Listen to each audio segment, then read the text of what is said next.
Second pitch of the at-bat. Welcome back to episode 20 of our expansion franchise series, the Nashville Stars. This is our 20th episode, and I just want to take a second to thank you all for continuing to watch these and supporting the channel. It means so much to me, guys. I really do appreciate it. Every like, comment, subscription goes a long way. So I just want to say thank you all to you all. And if you all like today's video, continue to support the channel with a like and a subscription.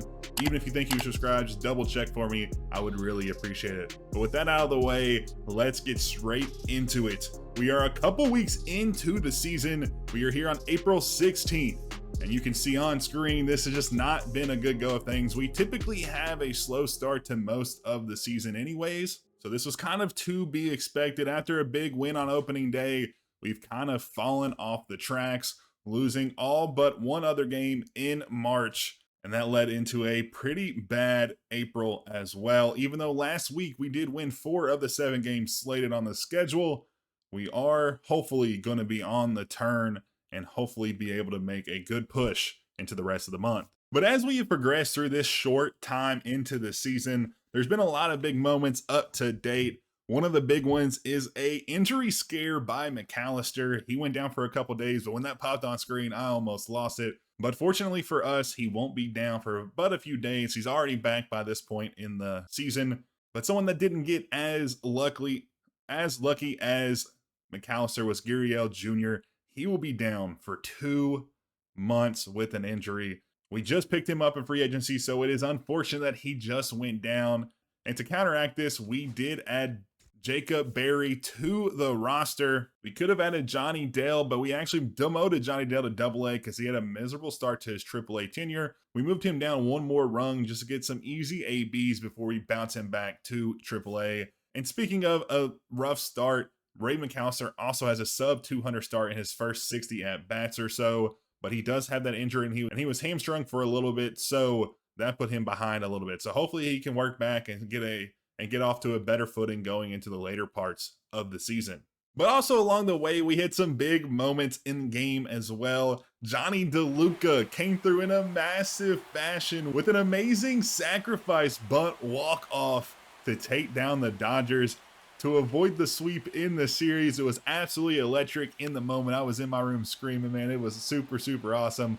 One of the ways our speed is going to be really lethal this season, and hopefully that will continue for us. Another big moment was we were able to extend Stone Garrett's amazing start to the year, a 22-game hit streak he was on. We extended that to 23 against the Cubs, on our way to winning 3 of 4 of that series. Stone Garrett has been an absolute godsend for us early on this season, where he is batting .357 in 70 at-bats with 3 homers and 9 RBIs. His slugging's above 500, which puts his OPS at 930. And he's been absolutely insane to start this young season, and I'm super happy with this pickup from last year. But looking at the rest of our lineup, it's not been too hot. Victor Robles starting off under 200, Josh Naylor right above 200. And we know both these guys have been known to have slow starts, so hopefully they can pick it up soon. But Luke Raley in the cleanup spot, batting .340 in limited at-bats at 62 at-bats, 3 homers, 9 RBIs, so he's been very good. Josh Smith just at .250 or so, a little bit above it. A .446 slugging, which is good for .772 OPS, so not too bad there. Colt Keith off to a hot start as well, just under .270 average with 4 home runs and 15 RBIs. He's been very good since we moved him down from the leadoff spot last season. And then Johnny DeLuca, another shining diamond in the rough, 70 at-bats, 300 average, 2 homers, and 5 RBIs. David Hamilton still struggling going into this season, a .212 average. And then Edgar Caro, not a terrible start, .230 average, will be playable for sure, but would love to see him hit for more power. His slugging's just under .270.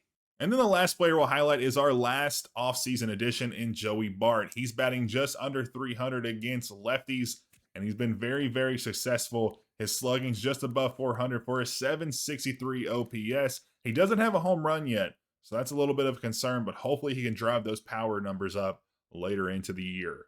And by the look of our record and by past experiences, you would think that our pitching staff is going to be our issue, but honestly, it's actually been pretty good. Brady Singer with a sub-4 ERA, 18 strikeouts, and he's 3-0 in his 30 innings of work to start this season. Edward Cabrera, our two-man on the staff, has a 3.5 ERA, not as lucky in the wins and loss columns. 18 innings of work, 23 strikeouts with a 1.4 whip. And then Dean Kremer, our recent pickup, a little bit of a bloated whip, but a 4.5 ERA with 11 strikeouts in 20 innings of work. Not too shabby out of the recent signee, but River Ryan showing that he has the stuff to be in the starting rotation with a 3.6 ERA, a sub-1.4 whip, and 11 strikeouts in his 20 innings of work. The only sore spot in the lineup is our sole lefty, Joey Cantillo.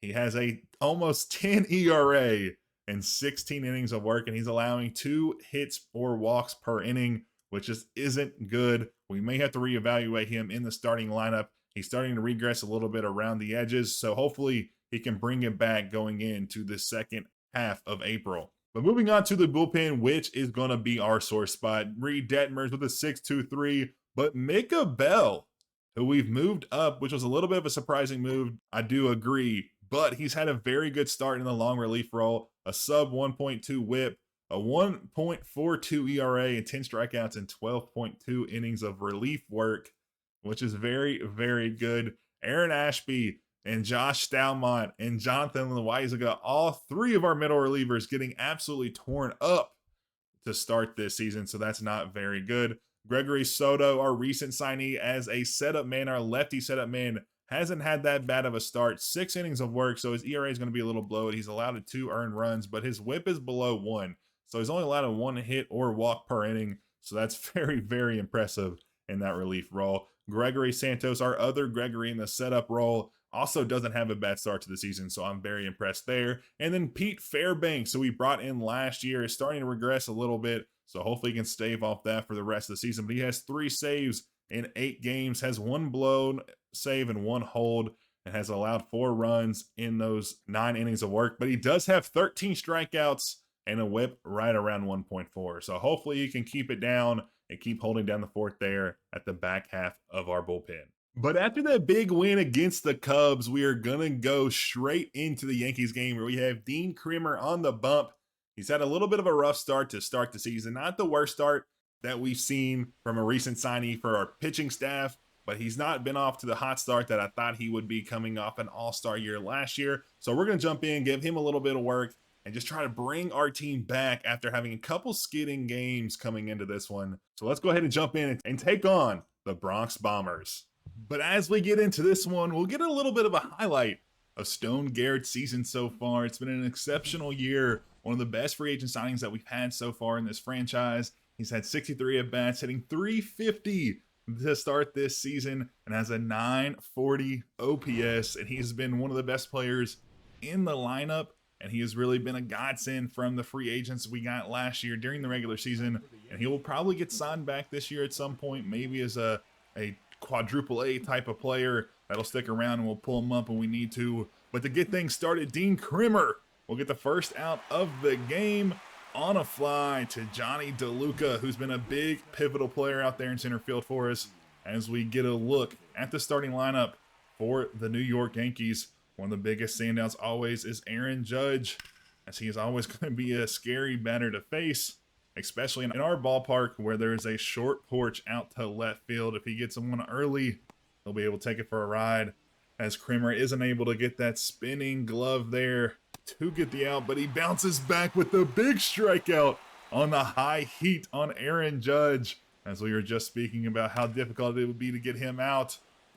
Austin Wells will come up to bat with 2 on after we walk him to second base, and he will come in with a massive hit that lands right in front of Luke Raley to score the first run of this game. Junior Caminero on to bat after that big 1 run by Wells. He gets the call, bounces back to walk the bases loaded, as Kremer has struggled here. Second walk of the day issued. He's not having a great outing to start this one off in this showcase, but he gets a strike there on Urias, and he comes back with a nice cutter up and away And weak contact to Robles in right field, and he'll put that one away to end the inning, but not before the Yankees strike first and put up a crooked number on the board early on in this one. Already 44 pitches through this outing. He'll have a grounder to Hamilton, but it'll be low and slow as Spencer Jones legs it out to get the single, as it'll go to Smith and it'll snake right past his glove. That'll be back-to-back weak ground balls through the infield to get 2 on, as Kremer doesn't have an out yet, as it'll go past Naylor at first. Robles will come up firing at the plate, and it'll be a close play, and he is out at home, as Robles has a cannon out there in right field, and he comes up gunning to get the runner and save a run. And Kremer is very, very thankful. 102 off the arm of Robles, and that is a massive get there, as Kremer has settled down to get a strikeout, his second of the day, first one against Jesse Winker. But that brings up the big bat of Aaron Judge with 2 on this time, 2 outs, and he'll be just a little early, and that one will rocket foul. That could have been a big 3-run shot if he timed it up a little better, but he comes back with a 12-6 curve, a grounder to Hamilton. This time he'll be quick enough to second base to get out of the inning. Judge, the best bat on the Yankees, is 0 for 2 to start today, which is very pivotal if we want to win this one. As we saw a highlight of our team's pitchers last series, and it just hasn't been good, and that's been the pain point early on in this year, as Kremer gets another strikeout on Dominguez this time and sits him down with the cutter up and in. He bounces back with another strikeout against Wells this time for the 4th of the day. The high heat up and out will sit him down looking. Caminero, can he get 3 in a row? He'll foul off the second one to get to 2-2 now. 2 outs. Caminero's having a little bit of a struggling season so far, 218. And he'll struggle a little bit more as he high heat up and in again. We'll get the 3rd strikeout of the inning, on to the 4th now. And it'll be a first pitch swinging against Urias as he flies out to center field, as DeLuca is able to run it down and make the play. Spencer Jones back up after he got a infield single, thankfully, by Hamilton being a little slow on the receiving end. And he'll get another one rocking to him, a little quicker this time. Better throw, as Naylor is able to extend and get the out to get it to 2 outs this inning. Arias up to bat, 100% batting average after he's 1 for 1 now. His first appearance here in the major league. Swings and misses on that play, that pitch, and rocks it to third base. But Smith is there to put that one away. On to the 5th now for Kremer. He's up to 96 pitches so far. He will strike out Rodriguez on the cutter, up and in, running in on the hands, hard to get to, and we'll put another one down for his 6th strikeout of the day. Coming back with his nice 12-6 curve to get Winker to completely whiff on it. That'll be the 2nd strikeout, and he is going to absolutely dot a sinker on the outer corner to sit down Winker for another big strikeout. 3rd time through the order. He'll face Judge for the 3rd time today. A splitter. We'll get a big swing and miss. Pitch 106 coming to Judge here, who's batting way better against lefties than righties. Hopefully we can keep that trend going as he fouls off the cutter up and away. That's been the big put-out pitch for Kremer today. 107. Can he get it? He'll get a weak fly ball to right field, and it'll be a bloop hit, thankfully, to the shift, as Robles is going to have trouble fielding it. And Judge will leg out a double for his first hit of the game. I figured it would come sooner rather than later, and we will be relieving Kremer of his duties.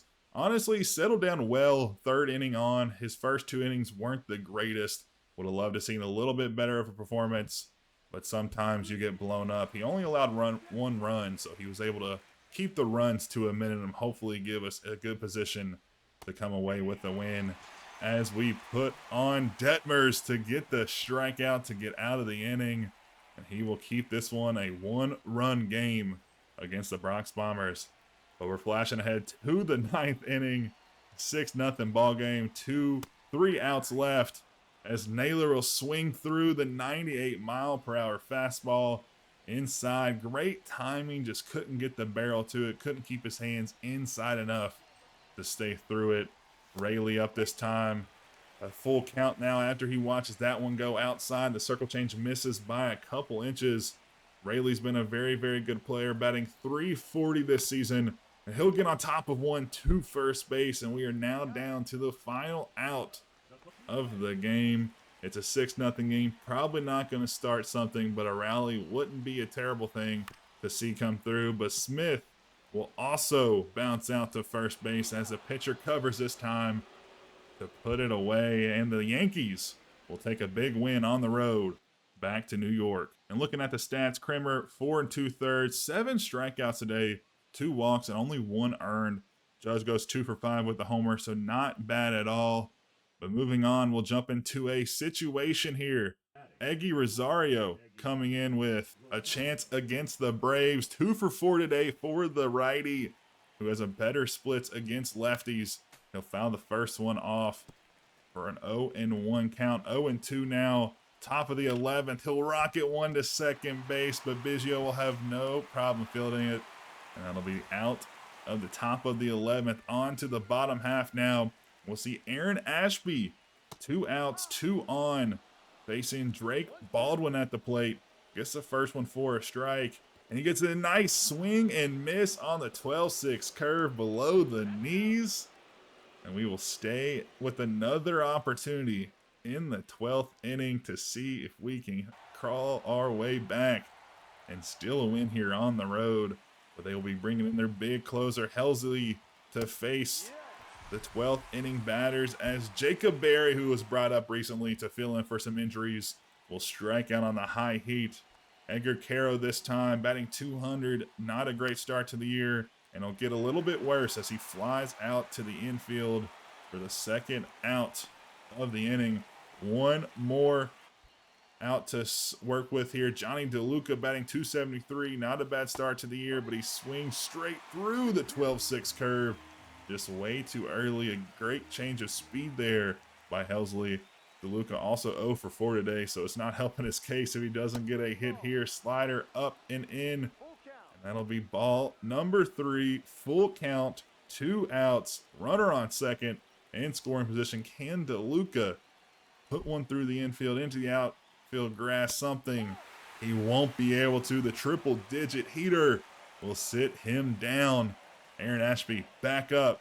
He gets the swing and miss on Jared Kelenic. First out, runner in scoring position. Second batter he faces Dustin Harris. He'll get a chopper to Rosario at shortstop.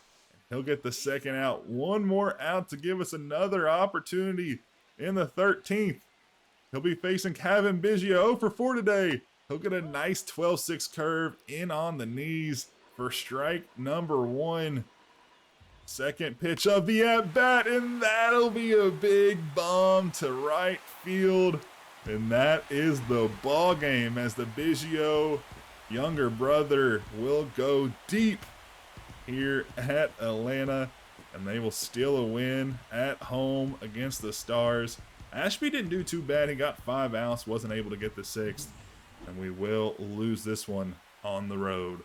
But as we get out of that Atlanta Braves disappointing loss on that walk-off, we can see that we aren't in a situation where we wanted to be when we started this season.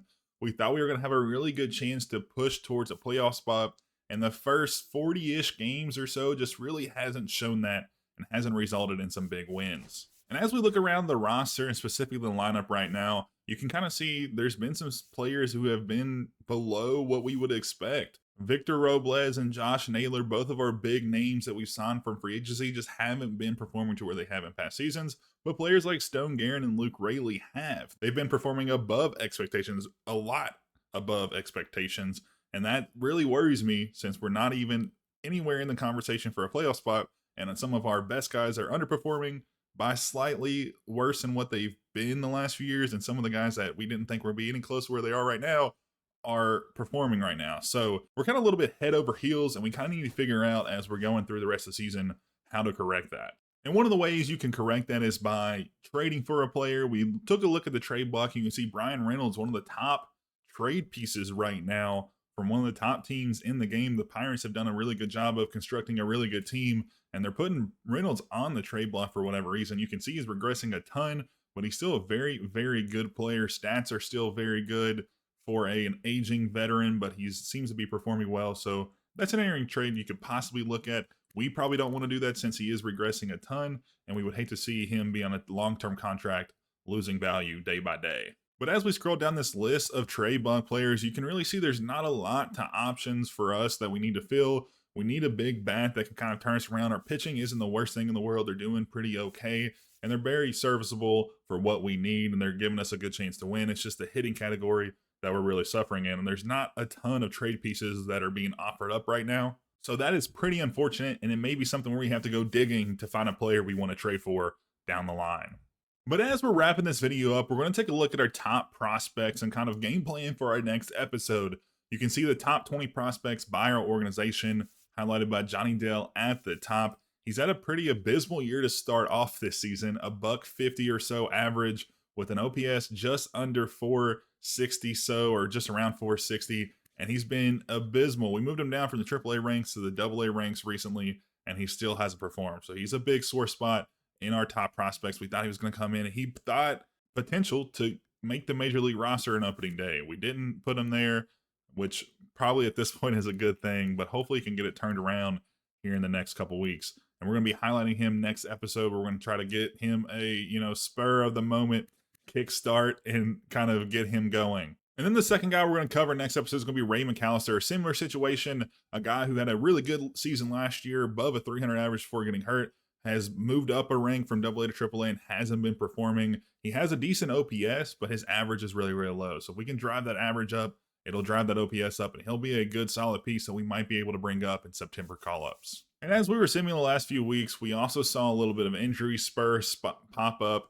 Joey Barr went down for a couple days, but Lourdes Gurriel Jr. went down for 1 to 2 months, and he will be gone for a little while. We signed him as a free agent to fill in a spot, a void where we couldn't bring up our minor leaguers to the outfield, so we brought him up. So we're going to sign another free agent to just kind of backfill him for the next few weeks while he mends his broken arm. It's pretty unfortunate. He had a decent start to the season, batting around 230s or so, and he's regressing a ton. So we need him on the field to feel like we got a decent deal with the contract we offered him. But with that will bring us to the end of the video today. Again, next episode, we're going to be going straight in and covering a ton of our top prospects, most notably Ray McAllister and Johnny Dale, but we'll sprinkle in a couple other guys here and there just so we get a better view of the guys that are going to be up and coming in the next couple months, weeks, years, whatever it may be. So I'm glad you all tuned in. I hope you all enjoyed today's video. If you did, please leave a like down below. And if you're not subscribed, or if you think you are, just double check for me and hit that big red subscribe button on your way out so you never miss a video. This was episode 20, our 20th episode of the franchise. I appreciate all the support you've been giving us.